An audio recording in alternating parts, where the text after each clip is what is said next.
Okay, so, hey guys, this is going to be a little bit more of a ramble from me.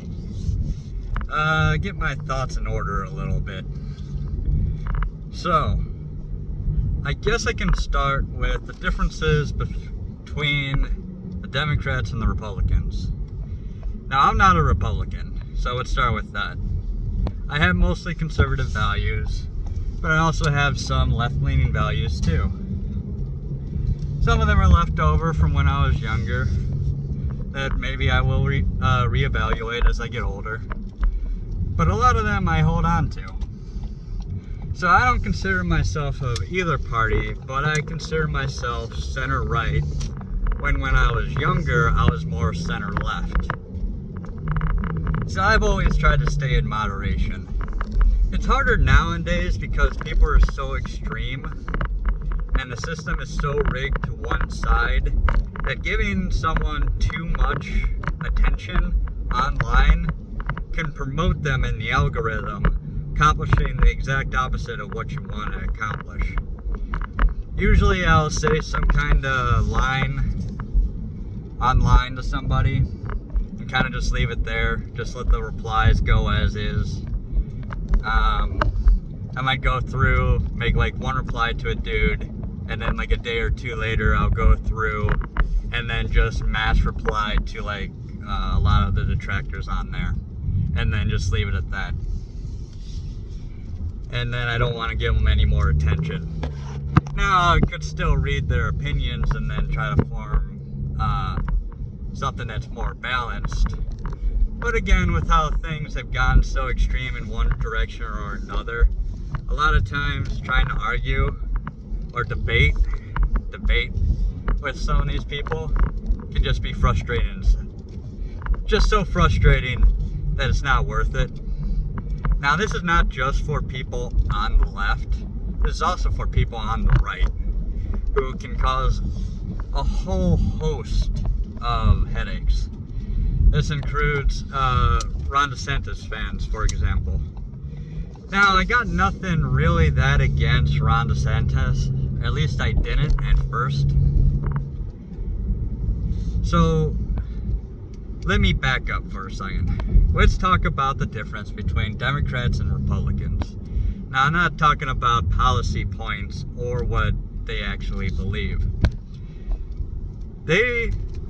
People often say that, like, say MAGA is a cult, right? That we all worship at the feet of, like, Donald Trump. And that he's the main guy behind the movement, right? Whereas a lot of people will just say it's populist movement, a grassroots thing that people latched on to Trump because he wasn't part of the establishment and that he couldn't be bought. They call us the cult. Now, a lot of people will also call the Democrats the cult. So, which is it? Because MAGA is not the same thing as Republicans, because a lot of MAGA actually came from some of the Bernie bros, some of centralists like me, and from Republicans. Just a whole host of people. Now, in general, this is something that I was kind of raised on the idea of, is that America's core politics are centrist, right? That both the Democrat Party and the Republican Party are both centrist parties. The Democrats just being further to the left, and Republicans being further to the right, with fascism to the far right, and communism to the far left. That's a little bit of a false dichotomy because fascism started in Italy, and both the funny Italian man and the funny German man both based fascism, their variants of fascism, on socialism. That's why it was called National Socialism, in Germany at least, and Fascismo in Italy. So both of those are on the left. So what would be on the far right then? Christian fundamentalism? Well, maybe, but you have a lot of Muslims in America on the left, and they're hard conservative religious people, and you also find prejudice amongst them. So that's often why you'll see political charts as exactly that. 4 charts, 4 quadrants, an X and a Y. Now that's not even true either. It's more like an X, Y, and Z. Maybe even it's got 4 dimensions to it, like a tesseract or something. But let's just say that everything's not black and white. So, let me now make this black and white. What side is currently the cult? In Congress, you have all 212 Democrats voting for a guy that everyone's saying is like a social democrat, maybe even a socialist, right? Social democrat being the kind of politics that you would see in the Nordic countries, especially Sweden. You know, unrestrained borders, free flow of immigrants, huge social welfare programs, that kind of stuff, right? Now, not everyone in the Democrat Party believes that. However, every single member of the Democrat Party is voting for Hakeem Jeffries every single time on every single vote with no dissenters whatsoever. And the whole squad, who were supposed to be progressive, were put in their place pretty quickly by Nancy Pelosi. At least that's what's often said about them. 9 times out of 10, every single member of the squad will vote with Democrats in a unified system where they haven't changed anything in the country. They were supposed to try to slowly change the country into a more progressive socialist society, but they haven't really made any progress towards that end. They kind of became part of the swamp very quickly. At least that's what Republicans would say. Now, Republicans, they're voting all over the place for speaker. They're voting for Jordan, they're voting for Emmer, they're voting for Zeldin, they're voting for Donalds, they're voting for Scalise, they're voting for McCarthy. Now, a lot of people will say that there's a lot of rhinos. Now, a rhino is a Republican in name only. This is a little bit of a misnomer, because you also have to remember that Donald Trump is kind of a rhino, but not in the sense that people usually refer to rhinos. You see, Donald Trump, you can look up the history on Wikipedia, but you know, Wikipedia is biased. But I'm going to take Donald Trump's party affiliation at face value, because that's something that New York and Florida kept track of, is the fact that you actually have to register as a party in those states. Well, I don't think you have to, but you can tell what dates that Donald Trump was actually part of a party. Now, he was part of the Republican Party, and he switched away from it. He switched back to Republican at some point, and finally ended up at Republican before the 2016 election. But in the meantime, he had switched to various parties. As I mentioned before, he switched to the Independent Party of New York at one point.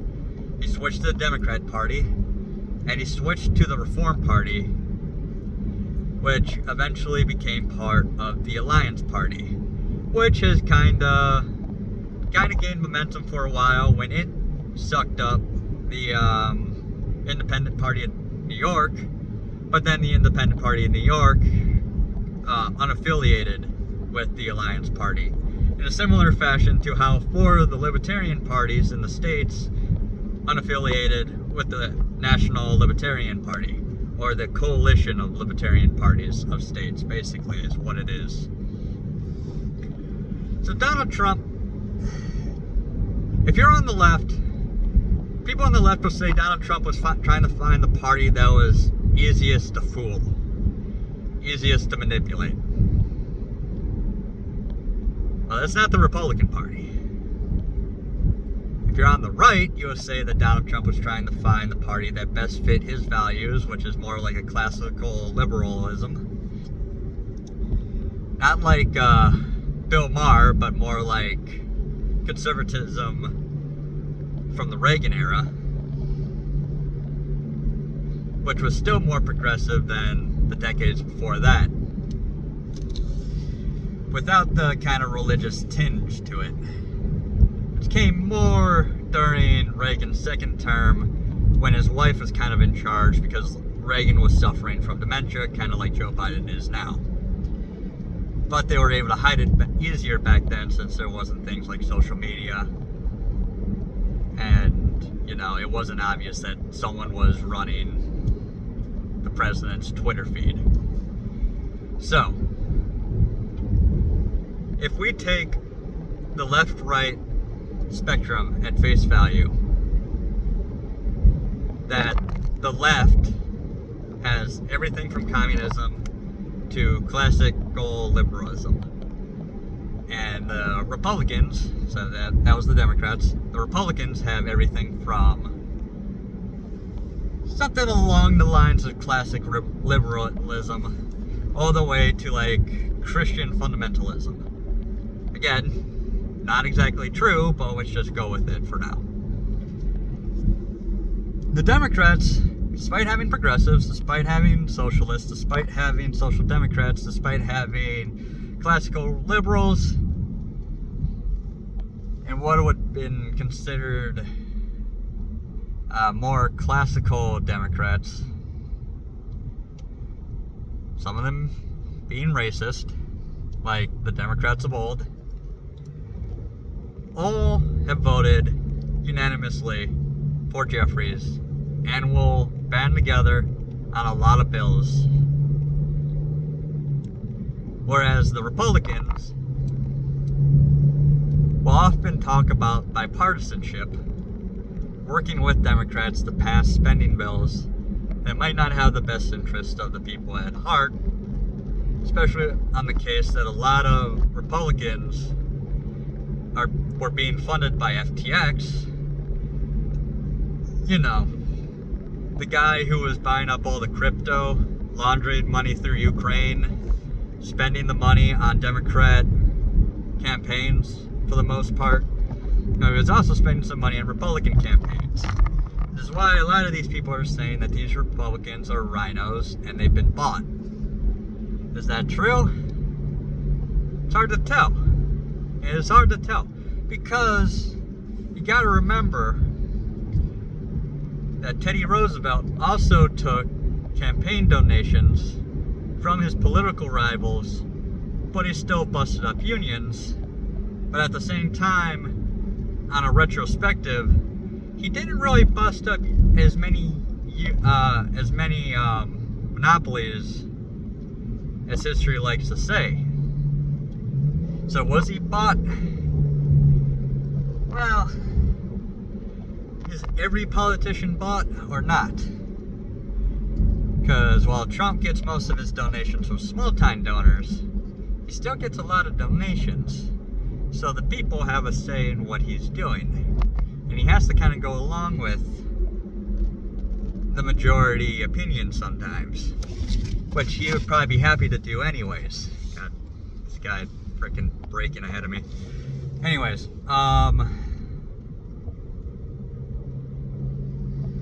yeah, like I said, rambly. But what you gotta remember, and I brought this up before, is that with the political spectrum, sometimes people going along with the Democrats is not always a bad thing. If it's from a belief, a bill from one of, like, a classical Democrat or a classical liberal, whose opinions aren't that far off from what I am. So a Republican voting for that isn't too offensive to me. Whereas some of these people online, DC Drano, Catard, kind of fallen into this black and white mentality that they always have to oppose Democrats on everything.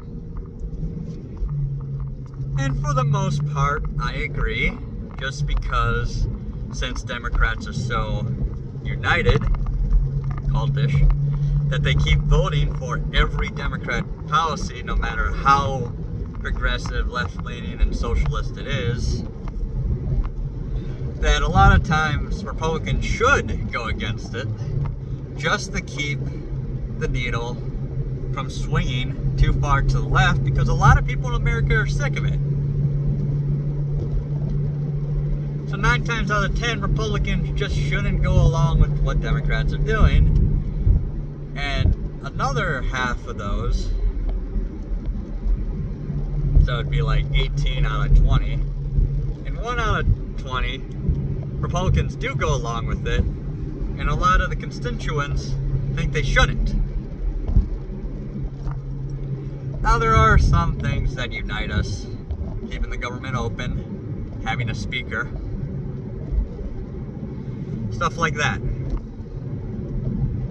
Now, when I say the Democrats are acting cultish, it's not necessarily true, because while the Democrats keep voting 220 or 212 to Hakeem Jeffries every single time, for the people in the Democrat Party who are opposed to Jeffries, they are aware, the smart ones anyways, they are aware of 2 things. 1, Jeffries can't win. 2, Republicans will not switch sides under any circumstances. Otherwise, they would have to switch their party to Democrat. Just straight up. 3, the only way Hakeem Jeffries could technically win is at least 9 people for the Republican Party would either have to not show up or have to vote present during the speaker vote. So while they might not want Hakeem Jeffries for real, they'll keep doing it over and over again until they just fall into the habit, and eventually once they actually have all the votes to put Hakeem Jeffries in, they'll put him in without question, falling into an actual cultish behavior. However, right now they kind of have the excuse that they're not cultish because they know for a fact that Hakeem Jeffries is not going to get in regardless. So the speaker vote doesn't really matter to them. They just got to show up and vote, because if they don't show up and vote, that brings down the maximum amount of votes, the minimum amount of votes that Jordan needs to win. So they have to show up. So like 2 of them didn't show up on that 3rd vote, and that brought the total down from what Jordan needed by 1.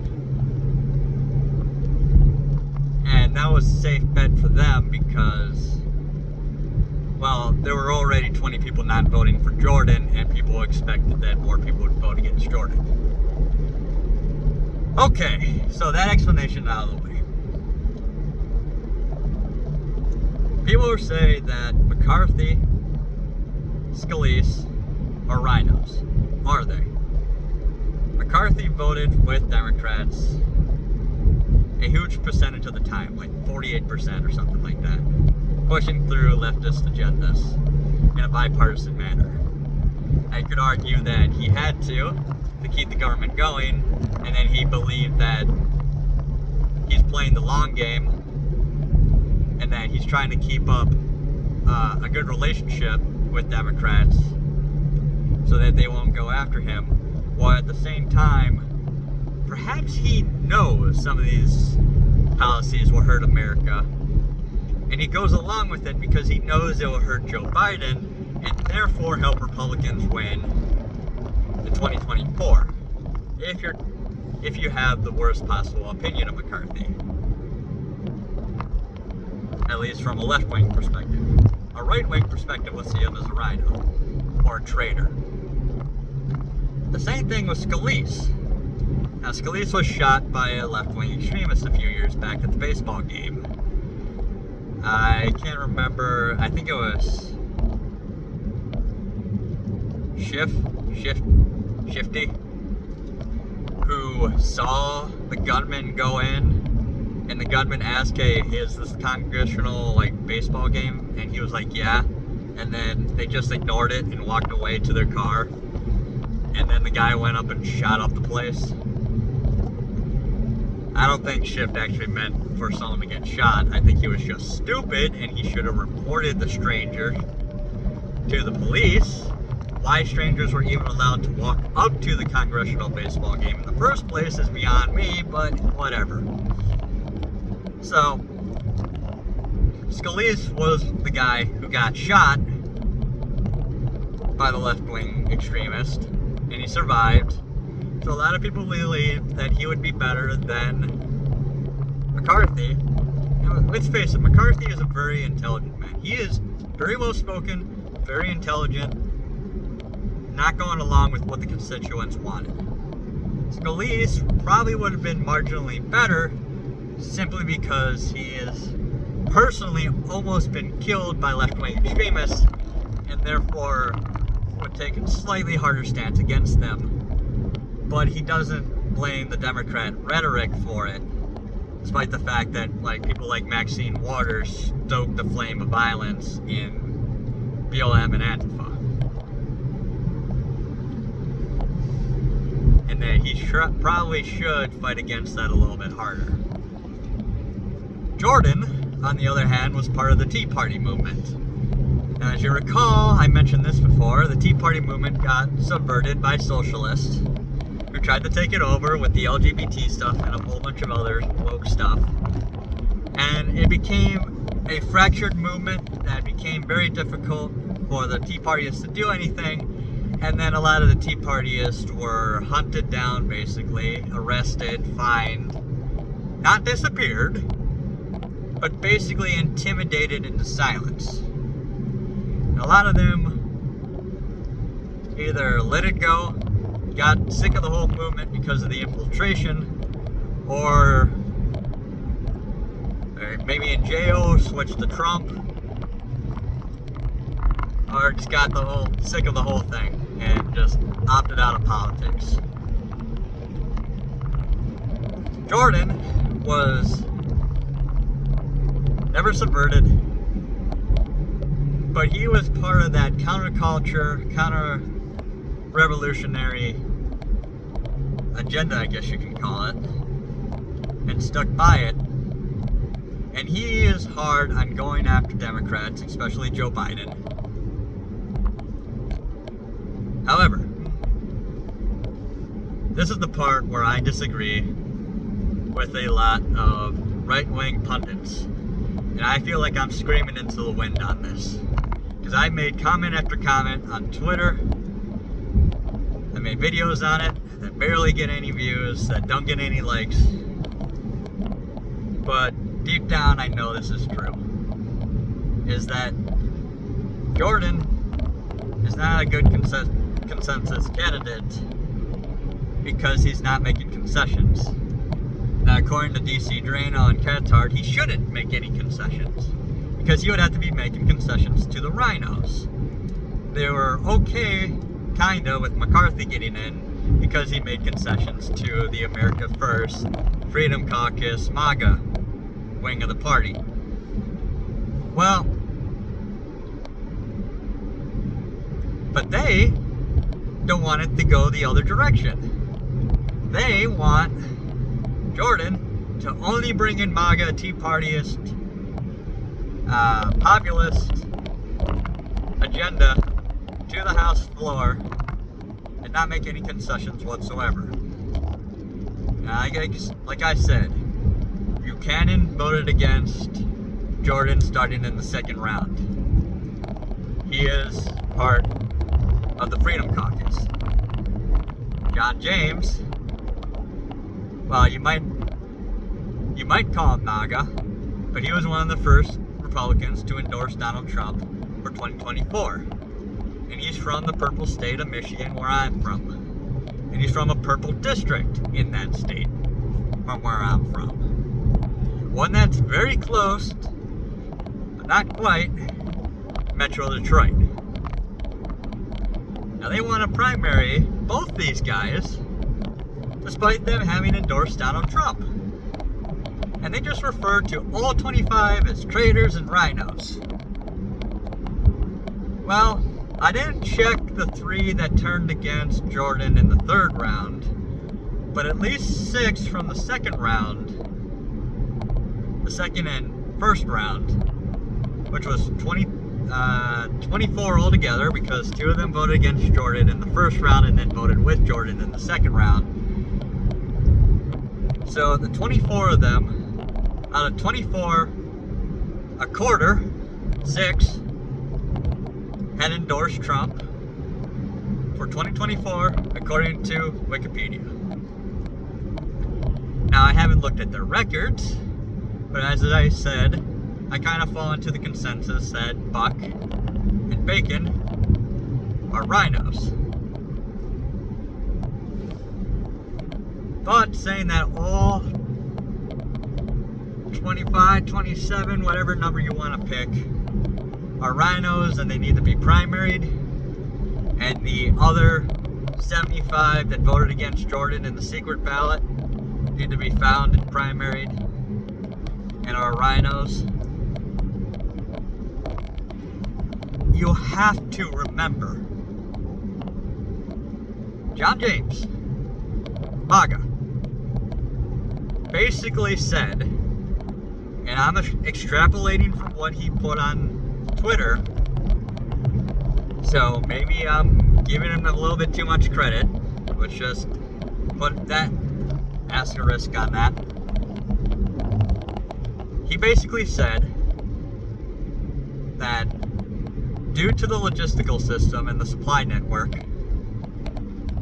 that Michigan's military has not gotten the supplies they need in order to function properly, because the logistical network is focused on supplying Ukraine. And we are manufacturing supplies to send to Ukraine, and then manufacturing supplies that are meant to replace or obsolete gear that we gave to Ukraine with more up-to-date gear. Well, you have to remember that supply chains are slow. Not everything is built at the same rate. Not everything is replaced at the same rate. Some of our raw goods literally come from China and other places throughout the world, where it might be a little bit difficult to actually get what we need in a timely manner. So of course, there are going to be districts that are going to end up giving too many of their supplies to Ukraine and end up short. Whereas other districts will end up using their current supplies but not being resupplied as quickly because the logistical network and the supply network are just not there. Now, Michigan is pretty run down altogether. The roads, the military bases, runways, sewer lines, the old historical lighthouses, for example, housing, even the pipelines and the electrical network. A lot of things in Michigan are out of date, mostly due to incompetence, but also due to a lack of support from the federal government. So Michigan is trying to catch up. But Jordan basically just said that, hey, James said that, hey, as long as Jordan includes a promise that he will redirect funding to make sure our military is supplied, then he'll be happy. Well, a lot of Republicans are anti-war, so any military spending whatsoever is kind of anathema to them. And I believe this also includes Jordan. Now, I'm not 100% sure on what Jordan thinks about all that, but that's all that James really wanted, and he was voting interestingly.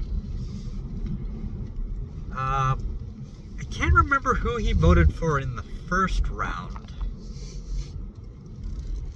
But in the second round, he voted for Candace Miller?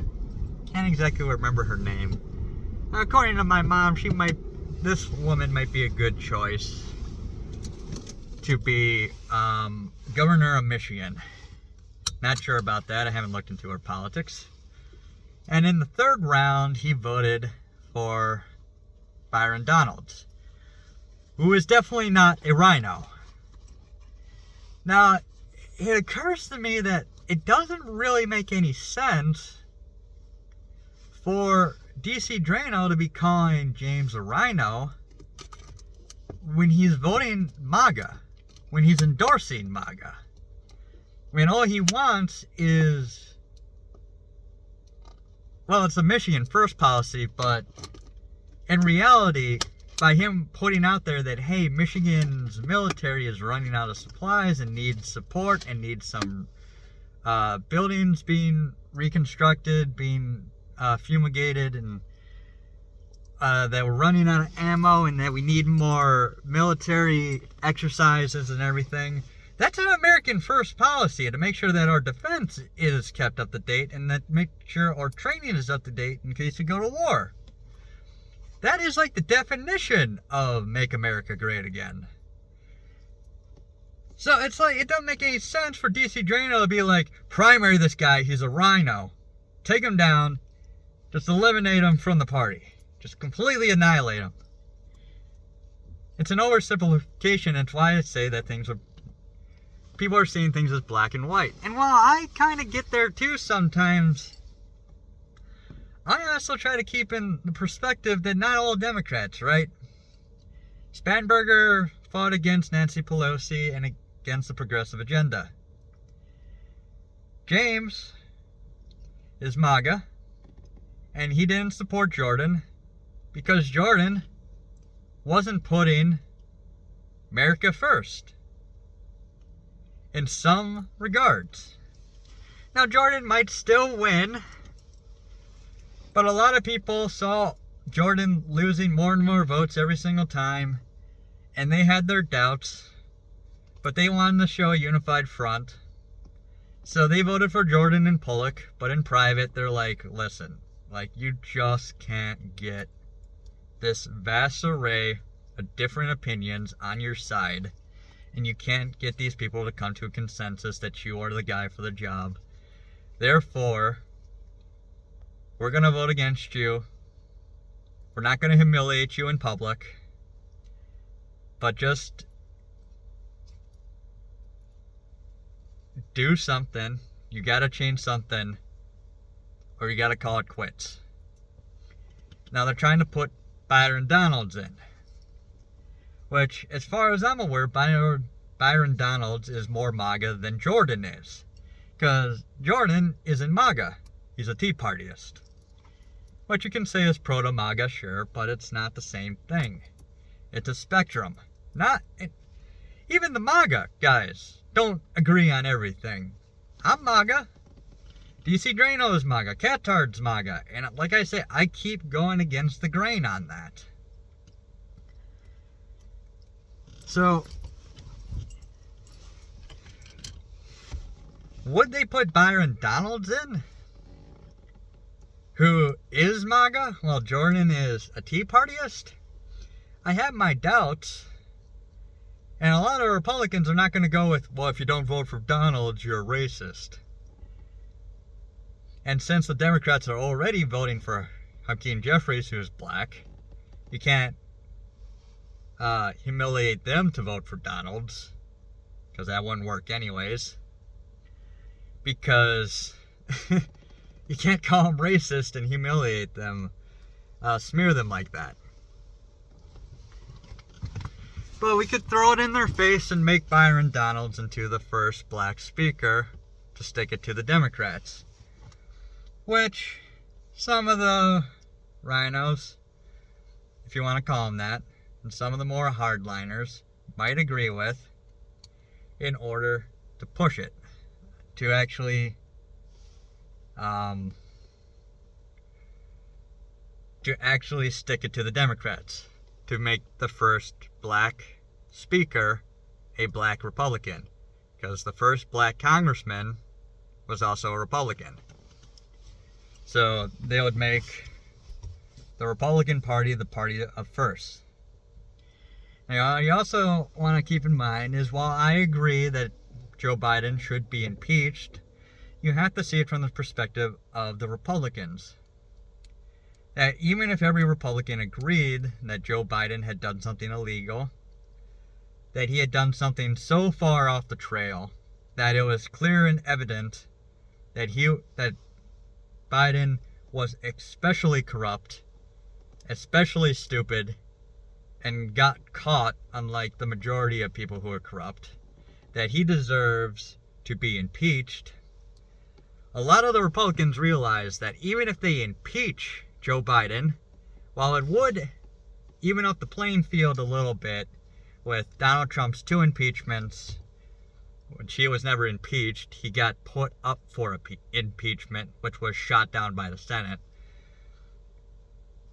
Biden will now have an impeachment on his record. Well, it would even up the score a little bit. Not all Republicans think that Donald Trump can win, and that Donald Trump isn't a consensus candidate.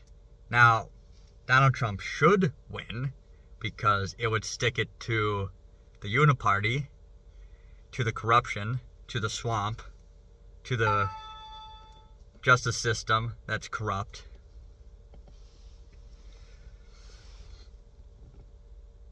But Republicans have reservations on it simply because they don't know if he can win and don't always agree with everything he has to say. And they're not sure he can get the independent vote, which I think he can. I think he can handle it. And some Republicans, the rhinos, don't care that Donald Trump can win. They just don't like him and they don't want him. Now, some people didn't want Jordan simply because he was too conservative or too hardline. Because if they actually put Joe Biden up for impeachment, while Joe Biden probably would, his impeachment probably would get past the House, it would die in the Senate, and it would look like a witch hunt, like the impeachments against Donald Trump, and therefore help Biden in the polls. That's the calculus these guys are playing. And they find it too risky to put Biden under an impeachment, since he wouldn't be going to jail in the first place. And since Biden is so old, he might pass away before his first term is even over. And he would definitely pass away during his second term, if he was lucky enough to have one, which at this rate, it doesn't seem like he will be. At least during this point of time. So, they don't want to put any president in jail, just because it sets that precedent. And 30 years down the line, it might not be Trump, but it might be a different Republican that gets put in jail, just like how Joe Biden could be put in jail. But they just want to find Biden guilty, which I think he should be found guilty of something, but it would be like the same case as Jefferson Davis, where he would just be put on house arrest for the rest of his life, which wouldn't be that long. Let's face it, Joe Biden doesn't have a lot of time left just by sheer age and by how much dementia he has. So, the whole point of this is that while the political spectrum is not a 2D plane, is not left and right, but like more like left, right, forward, back, and up and down, and how nuanced everything is, not everyone is a member of their cult. Democrats definitely have more of a cultish mentality at the moment and have for like the last decade or two. Whereas they accuse Republicans, especially Donald Trump and his supporters like me, of being in a cult and what's obviously projection. But there's also the single-minded extremist, no, not extremist, more like hardline, always oppose the other guy mentality, and that we all must agree, or otherwise you're hurting the cause kind of mentality. And Cat Tard and DC Drainer are falling into that. Guys who haven't fallen into that would be like people like Veteran Biker, perhaps Liberal Hive Mind, perhaps definitely Six Hexenhammer, perhaps like Candace Owens, Anthony O'Brien Logan, Black Conservative Perspective, who have more of a nuanced view on things. Now, I get the hard line. In many cases, I agree with it. Biden should be impeached. Biden should be found guilty of corruption of RICO. Hunter Biden should be in jail. That progressive corruption should be eliminated. And that Republican corruption should also be eliminated. I'm just saying, found guilty in a court of law, in a court that is also not corrupt. Okay? Before anyone thinks anything else. So,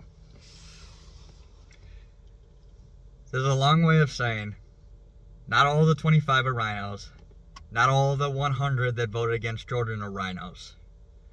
You have to remember that that there is some amount of compromise you need to have in order to make short-term gains while also be drawing your hard line in the sand. Jordan drew his hard lines in the sand and then didn't negotiate on stuff that he really should have negotiated on. Can Jordan still win? Possibly. Can Byron Donalds win? Possibly. People are voting for Tom Emmer, which includes Buck. Despite the fact that Buck said that he doesn't think Tom Emmer would be a good speaker. So why you would go with him, I don't know. People want Zeldin, who's not in Congress anymore. I think he lost the governorship in New York. I think that's what he did.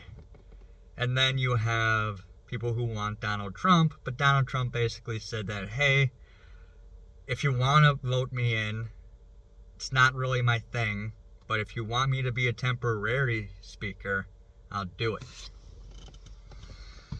Basically saying, guys, if you really want to, go ahead and do it. It's probably not going to work. I'm going to be busy. It would be funny, probably, is what he's thinking. But he's like, probably wouldn't work, and I can't really do that. I got to be campaigning. You're going to have to find a replacement. So, yeah, I don't know where this is currently going. This is going to be going on for quite a while. This is going to be quite a struggle. Sticks is right. It's like, yeah, getting rid of McCarthy is probably fundamentally the best choice. It is an ideological thing, but at the same time, it was going to cause issues. It was going to feed into the Democrat talking point that Republicans have no idea what they're doing and they're completely divided. Well, Democrats are all marching in the same direction, which is not the point that Nancy Pelosi thinks it is. It makes them look like they're a cult. And while they're accusing MAGA of being a cult, and Hillary Clinton is saying that MAGA extremists need to be reprogrammed. But yeah, things not black and white. Listen to what the Republicans voting against Jordan are saying. I'm going to keep this at 45 minutes. So, rambled on long enough. Thanks, guys. Bye.